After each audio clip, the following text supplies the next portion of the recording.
Assalamualaikum bang. Waalaikumsalam. Bang, boleh saya pinjam masa 1 minit bang? Masa? Masa bang, boleh? Boleh. Boleh Okey bang, saya daripada Limpap Agency bang.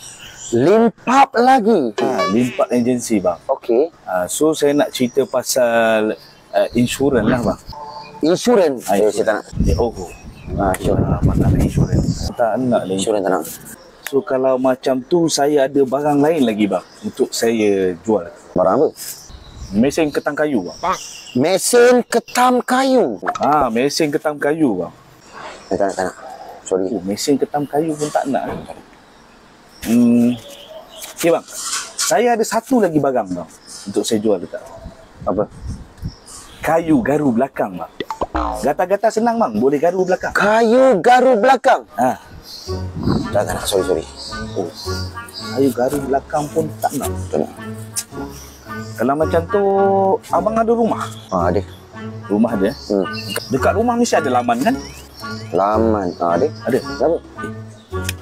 Saya nak jual mesin rumput dekat. Mesin rumput? Mesin rumput bang. Tak nak mesin rumput.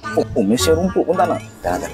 Okey bang, abang tahu tak aset yang paling penting bang buat kita? Aset tentera? Bukan, untuk diri sendiri. Bila? Tanah bang. Tanah? Aset tentera? Bukan bang. Tanah. Tanah bang. Tanah? Tanah. Saya ada tanah nak jual kat bang. Tanah nak jual? Tanah nak jual bang.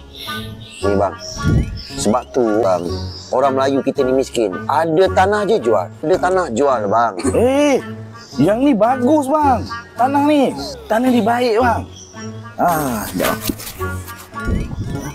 Ni tanah bang. Sekejap. Apa benda? Saya tak ada duit lah nak beli tanah-tanah ni bang. Ni dia bang. Tanah baja bang.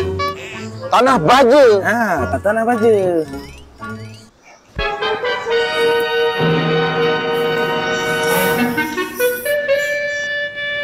Tiada seindah wajahmu,